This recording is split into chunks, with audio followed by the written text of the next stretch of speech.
Hello everyone, this is Divya Agarwal from financial tree company. आज हम बात करेंगे बहुत ही इंपॉर्टेंट टॉपिक पे, जो कि है what is previous year and what is assessment year in accordance with income tax. यानी इनकम टैक्स के हिसाब से असेसमेंट ईयर क्या होता है और प्रीवियस ईयर क्या होता है।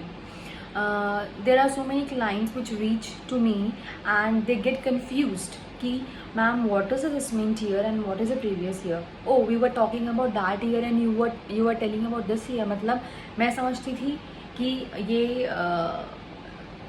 19-20 की बात कर रहे हैं एंड दे से कि मैं 18-19 की बात कर रहा हूँ, बिकॉज वो एक लेमैन लैंग्वेज में जो ईयर की बात करते हैं दैट इज़ फाइनेंशियल ईयर 18-19, पर इनकम टैक्स के हिसाब से that would be 19-20, assessment year 19-20। And when we talk about the years, when we go through a discussion, तो हम ये बात करते हैं कि now I am telling you according to assessment year, तो उस हिसाब से अपने दिमाग में लेके चलिएगा कि ये मैं कौन सी ईयर की बात कर रही हूँ।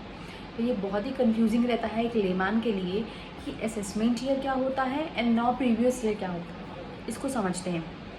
इनकम टैक्स के हिसाब से जिस साल में आप इनकम अर्न करते हैं, the year in which you earn your income, that is called your previous year, and the year in which your income which you have earned get assessed, in which you pay your income tax, that is called your assessment year। यानी जिस साल आप income earn करते हैं that is your previous year, और जिस साल आप उसके ऊपर टैक्स लायबिलिटी पे करते हैं that is called your assessment year. जिस साल आपकी इनकम एसेस होती है इनकम टैक्स के हिसाब से that is called your assessment year.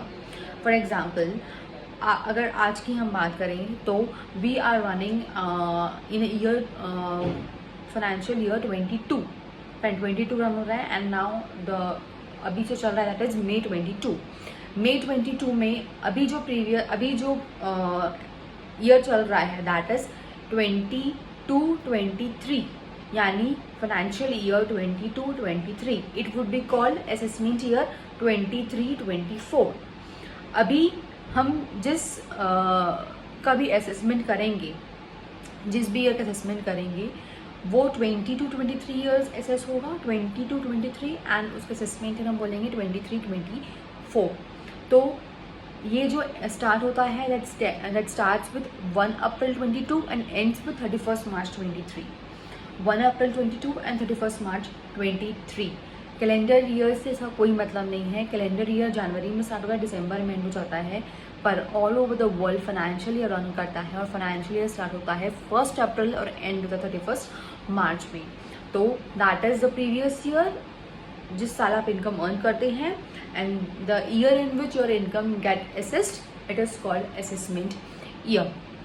ऐसे बहुत से इंस्टेंसेस हैं जहाँ पे प्रीवियस ईयर 12 महीने से कम के हो सकते हैं, बट असेसमेंट ईयर हमेशा 12 महीने ही होंगे। नाउ जिस केस में आप न्यूली सेटअप बिजनेस रहते हैं, वो हो सकता है ईयर के मिड में स्टार्ट हो, तो वो प्रीवियस ईयर जो रहेगा वो उनका जितना उनका बिजनेस चला उतने ही महीने का रहेगा, but assessment year is full of 12 months. कुछ ऐसे इंस्टेंसेस भी होते हैं जहाँ पे प्रीवियस ईयर के जिस साल में आप इनकम अर्न कर रहे हैं उसी साल में इनकम एसेस करके आपको टैक्स लायबिलिटी पे करनी है।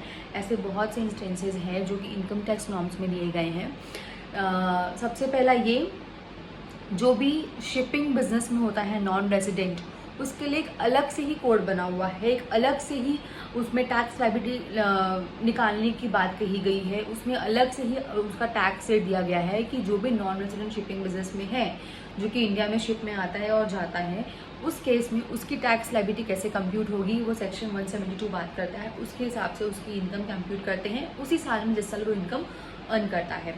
सेकेंडली, अगर कोई बिजनेस अपना बंद कर रहा हो और उसका थोड़े ही महीने आगे रन कर रहा है, यानी अगर 20-21 की बात करें, फाइनेंशियल ईयर 20-21 की बात करें, तो मार्च 21 में अगर मान लीजिए अप्रैल 22, खाली अप्रैल 22 तक का ही हमको बात करना है, तो फिर एक महीने के लिए पूरा एक असेसमेंट के लेना पड़ेगा। उसके लिए हम क्या कर सकते हैं, आप एओ से एक बार बात करके उस महीने का भी असेसमेंट, उस महीने का टैक्स भी आप उसी प्रीवियस ईयर में फाइल कर सकते हैं।